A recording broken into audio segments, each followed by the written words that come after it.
Why do people have a problem with non-binary folk?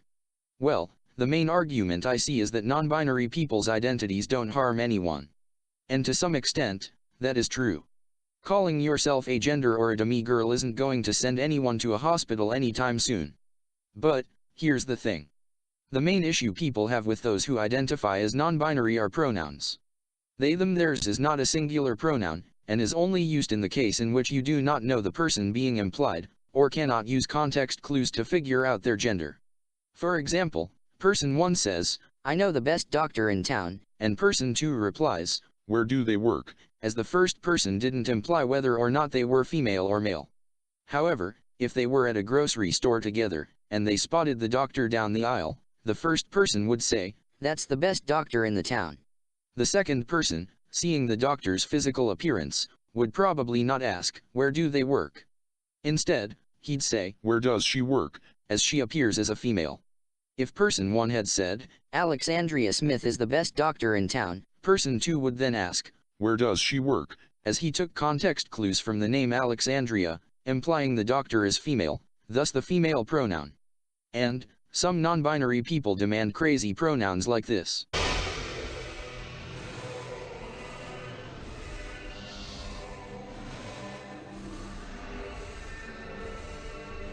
Stop it. Get some help. You honestly cannot expect people to change the entire English language just to suit your needs. You need to accept the reality that you will always be either he'd or she'd by strangers.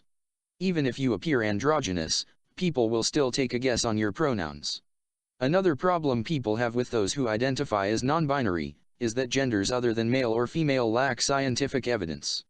Yes, there is such thing as intersex, but that is a condition, and those who suffer from it end up living as a male or female. Most people are not going to accept something that doesn't have evidence supporting it. Studies on binary transgender people have indicated that they have the neurological structuring similar to that the opposite sex, but I've personally yet to see proof supporting non-binary identities.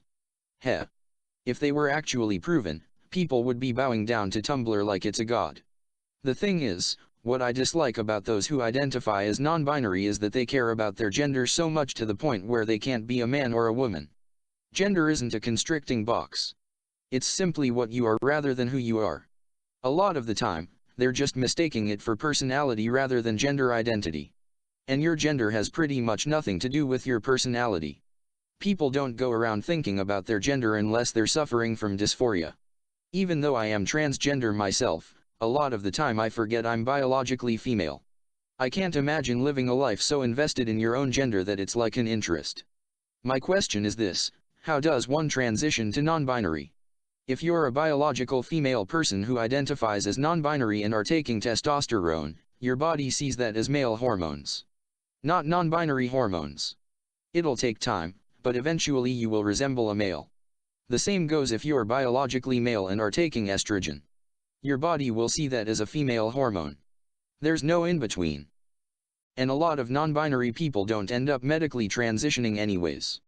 Personally, I feel as if though both those who identify as non-binary and those who identify as transgender need to recognize that they are two separate things.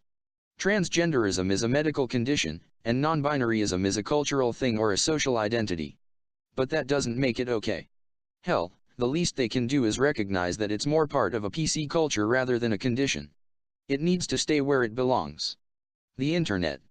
People have been pushing the idea of being non-binary and gender fluid into education when there's simply no room for it in a biology textbook. So, yes. The idea of people being non-binary may seem harmless, but overall it is not fun to be commanded to amend our entire language and potentially be fined if we don't use these or pronouns. It's not healthy to be confusing a medical condition with a culture.